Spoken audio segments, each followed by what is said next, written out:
So hey guys, welcome to another Let's Talk video, and today we're going to talk about Dark Souls 1. Now, before I start talking about Dark Souls, I want to explain to you what the Let's Talk mini-series that I have running on this channel is. I pretty much pick up a game or an event that I've either played or I'm excited for, and I talk about it. I talk about the things that stood out for me. Okay, today it landed on Dark Souls 1.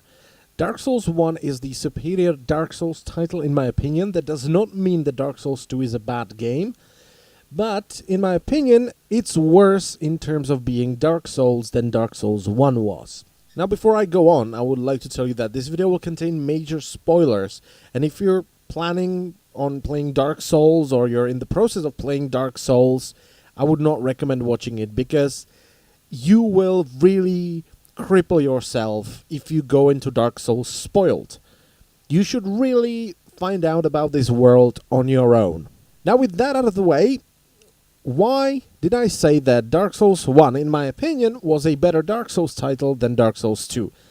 Now, this being my opinion, not your opinion, so if you want to tell me that I'm wrong, you can fuck off. In my opinion, when you think about Dark Souls, you should think about the world, not about the player. Okay, and Dark Souls 1 was focused heavily on this massive world, this tragic and sad world. Dark Souls 2, when I've played Dark Souls 2, the focus seemed to be more on the player, which I don't like. Okay, in Dark Souls 1, you're just this guy who tries to do the right thing, but inevitably, at least 50% of the time, you end up being an asshole, and you end up feeling like an asshole. Now, that deserves a massive applause, because if a game, okay, can tell you to do something and makes you believe that it's the right thing to do, when you do it and it's not the right thing to do, it was actually the exact opposite, it was the wrong thing to do, and you feel like shit, that's a massive achievement for a game. Very few games can actually do this, to make you do something, make you believe it's the right thing to do, but it's not the right thing to do, and makes you feel like shit. Now, the best example of this, in my opinion, is Quelaag. Alright? Quelaag is a boss in Blighttown, and you need to kill her in order to proceed. She's a massive lady spider. It's basically a torso of a woman sitting on top of a massive spider, fire spider, that breathes lava. So, you go in and the camera pans up, you see this lady spider, and she smiles, and you're like, bitch, you gon' smile? Oh, you so dead. You ain't gonna smile, bitch. So you kill her. And you're like, of course, it's a boss fight. You know, I need to kill her in order to proceed. As long as she is alive, I cannot proceed. Therefore, I need to kill her in order to move on. Well, why is she there? You know, usually it would just be a boss fight. You move on because she's there, so you can't proceed. Well, there is a reason why she is there, and she kills anything that tries to enter. Because behind her, you will find her dying sister, Quaylan, or as she's referred to in the game, the Fair Lady. Now, why is she dying? She's also a lady spider. She's dying because she cured the undead of Blighttown from the blight by swallowing their blight pus, and that left her in a state of near death. So she's dying because she helped the undead of Blighttown from the blight. Now, why is she still alive? Why is she not dead yet?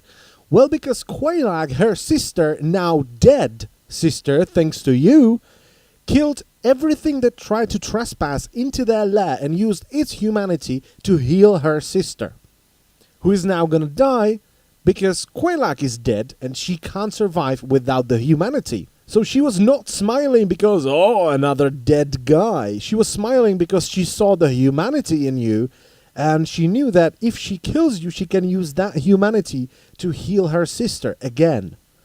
Or, the second theory is, she smiled because she knows you're the chosen undead, you're gonna kill them both, and they can finally rest in peace. Now that's not all. If that didn't make you feel like an asshole, you actually fuck her over a second time with Kirk, Knight of Thorns. Now, there is nothing you can do about this. When you find out about this, it's too late to do anything. Alright, so Kirk, Knight of Thorns, looks like a Dark Wraith and is a Dark Wraith. Okay, you will encounter him in the depths, he will invade you in the Demon Ruins and also in Lost Izalith. Now, Dark Wraiths are assholes. They invade other people's worlds, they kill them, which will get them their humanity, and then they give it to their respective leader.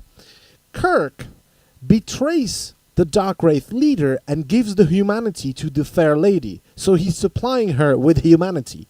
Now, he's invading your world, so you just defeat him in the depths, in the Demon Ruins, and in Lost Izalith.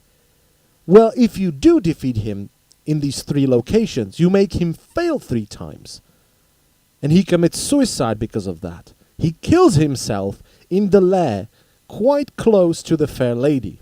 So you killed her sister, who was keeping her alive by giving her humanity. You've defeated Kirk, Knight of Thorns, 3 times, which caused him to commit suicide. And now she's alone. And you're an asshole. And if that is not enough for you, you can get the Old Witch's Ring and talk to the Fair Lady. She will mistake you for her sister Quelaag. And this is what she says. Quelaag, please, sister, do not cry. I am happy, really.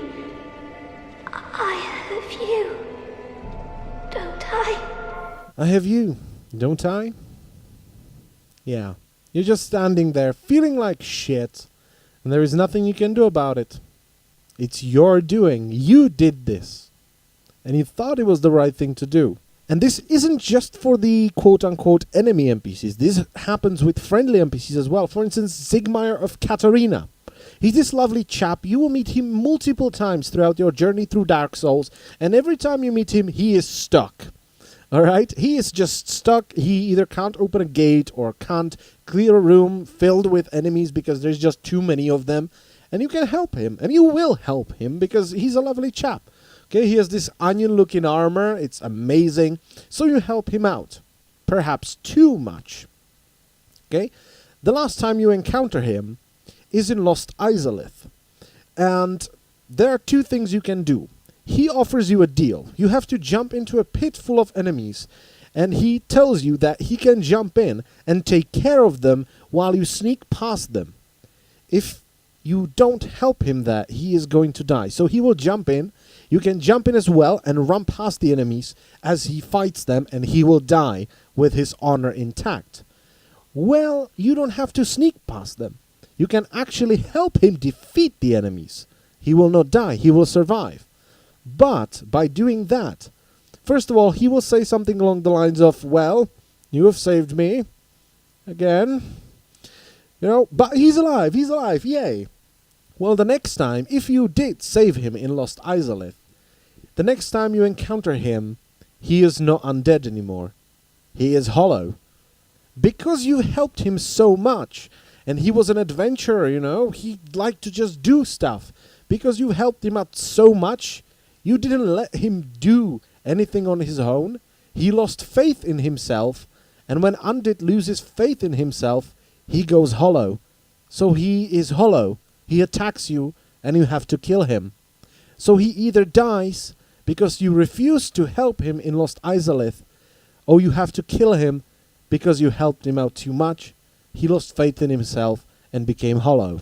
That's the kind of world you are in while playing Dark Souls. And these are not the only 2 examples of something like this happening. Not by far, you know, not by a long shot.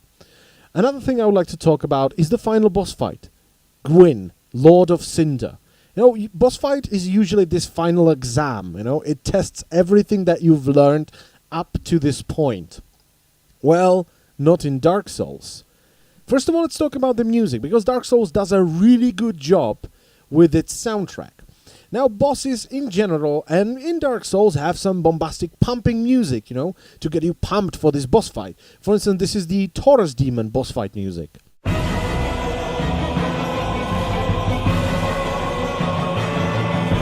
You know, that's a suitable boss fight tune, right?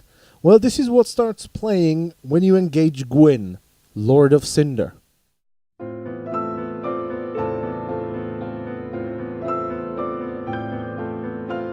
And you start to realize that this is not the epic boss fight you usually get at the end of games like this. You are fighting a hollow shell of a god that's just weak. He is not strong. It's by far not the hardest boss fight in the game. Usually, bosses in Dark Souls cannot be parried because they're just too strong for you to parry. But you can parry him. He is too weak, so you can actually parry him, and that makes him incredibly weak. Even if you don't parry him, he is fairly weak as well.